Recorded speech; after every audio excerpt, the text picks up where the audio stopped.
केंद्रीय कर्मचारियों की सैलरी में नहीं होगी कटौती, वित्त मंत्रालय ने कही है बड़ी बात।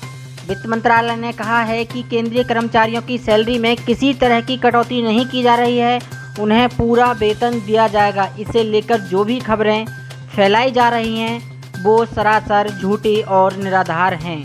वित्त मंत्रालय ने साफ किया है कि केंद्रीय कर्मचारियों की सैलरी में कटौती की कोई योजना नहीं है। दरअसल पिछले कुछ दिनों से ये अफवाह काफ़ी तेज़ी से फैल रही थी कि कोरोना वायरस के चलते सरकार केंद्रीय कर्मचारियों के वेतन में कटौती कर सकती है। इसे लेकर वित्त मंत्रालय ने कहा है कि केंद्रीय कर्मचारियों की सैलरी में किसी तरह की कटौती नहीं की जाएगी, उन्हें पूरा वेतन दिया जाएगा। इसे लेकर जो भी खबरें फैलाई जा रही हैं वो झूठी और पूरी तरह से निराधार हैं। वित्त मंत्रालय ने अपने आधिकारिक ट्विटर हैंडल से ट्वीट कर कहा है कि केंद्र सरकार के कर्मचारियों की किसी भी श्रेणी के मौजूदा वेतन में किसी भी कटौती के लिए सरकार के पास कोई प्रस्ताव नहीं है। मीडिया के कुछ वर्गों की रिपोर्ट झूठी हैं और जिनका कोई आधार नहीं है। इसके उलट कॉमर्स मिनिस्ट्री ने लॉकडाउन में कंपनियों को तोहफा दिया है। जानकारी के मुताबिक अलग अलग राज्यों में स्थित स्पेशल इकोनॉमिक जोन CEZ में मौजूद कंपनियों की यूनिट के लिए इस साल लीज रेंट नहीं बढ़ाया जाएगा। साथ ही ये कंपनियां चल रही तिमाही का लीज रेंट जुलाई 31 तक भर सकती हैं। इस पर कोई ब्याज भी नहीं लगेगा। कर्मचारियों के लिए एक और बड़ी खबर है। सरकार के ऐलान के बाद 12 लाख लोगों को हुआ है फायदा। EPFO से निकाले 3,360 करोड़ रुपए। देश भर में हुए लॉकडाउन के बाद सरकार की ओर से EPFO कर्मचारियों को PF की राशि निकालने की परमिशन दे दी गई है, जिसका फायदा अभी तक लगभग 12 लाख लोगों ने उठाया है। आज अपनी 5वीं किस्त का ऐलान करते हुए वित्त मंत्री निर्मला सीतारमण ने कहा है कि कर्मचारी भविष्य निधि संगठन EPFO के करीब 12 लाख सदस्यों ने लॉकडाउन के दौरान 3360 करोड़ रुपए की निकासी की है। EPFO ने 28 मार्च को कर्मचारियों को देशव्यापी लॉकडाउन की वजह से पैदा हुई दिक्कतों को ध्यान में रखते हुए EPFO से अग्रिम निकालने की अनुमति दी थी। श्रमिकों को यह राशि वापस जमा नहीं करनी होगी।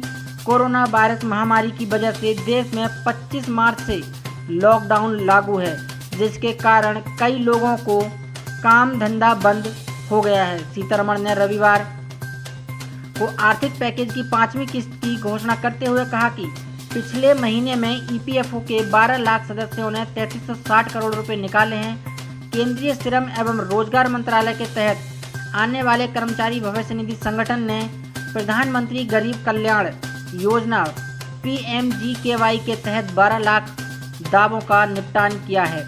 EPF से पैसा निकालने की योजना जो सरकार की ओर से बनाई गई है वह PMGKY योजना का हिस्सा है। प्रधानमंत्री गरीब कल्याण योजना के तहत आपको PF से पैसा निकालने की पूरी सुविधा दी गई है। इस प्रावधान के तहत सदस्य 3 महीने के मूल वेतन और महंगाई भत्ते के बराबर या सदस्य के खाते में पड़ी राशि का 75% जो भी कम हो निकाल सकते हैं। इस राशि को उन्हें वापस जमा कराने की जरूरत नहीं होगी। सीतारमण ने कहा है कि लॉकडाउन के दौरान लगभग 2.5 करोड़ भवन और निर्माण श्रमिकों को PMGKY योजना के तहत 3950 करोड़ रुपए दिए गए हैं। इससे पहले मार्च में श्रम मंत्री संतोष गंगवार ने सभी राज्यों से 52,000 करोड़ रुपए के निर्माण उपकर से 3.5 करोड़ निर्माण श्रमिकों को वित्तीय मदद देने को कहा था। साथ ही एक और बड़ी खबर आ रही है। कर्मचारियों के लिए मिलेगी खुशखबरी। अब 5 साल के बदले 1 साल में ही मिल सकेगी ग्रेजुटी। मोदी सरकार ने बनाई नई योजना। कोरोना वायरस महामारी से उपजे आर्थिक हालात से निपटने के लिए मोदी सरकार ने 20 लाख करोड़ रुपए के पैकेज का ऐलान किया है। इस पैकेज के बारे में वित्त मंत्री निर्मला सीतारमण ने कई दिनों से विस्तार से जानकारी दी है। उन्होंने खास करके श्रमिकों के लिए कई सामाजिक सुरक्षा उपायों की घोषणा की है। उनमें निश्चित अवधि के रोजगारों के लिए ग्रेजुटी पेमेंट शामिल है। उन्होंने कहा है कि प्रस्तावित श्रम कानूनों में वर्तमान 5 साल की स्थिति के मुकाबले 1 वर्ष की सेवा पूरी होने पर ग्रेजुटी का प्रावधान है। लागू होने पर यह उन श्रमिकों को लाभ मिलेगा जो 5 साल से पहले नौकरी खो देते हैं या छोड़ देते हैं। वर्तमान में 5 साल नौकरी पूरा करने पर ही कर्मचारियों को ग्रेजुटी मिलता है।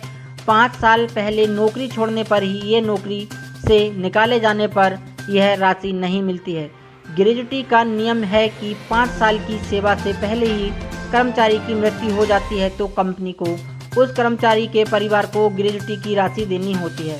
अगर कर्मचारी नौकरी के दौरान किसी हादसे में विकलांग हो जाता है तो उस स्थिति में भी कंपनी को ग्रेजुटी देना होती है। वर्कर्स के लिए सामाजिक सुरक्षा योजना शुरू की जाएगी।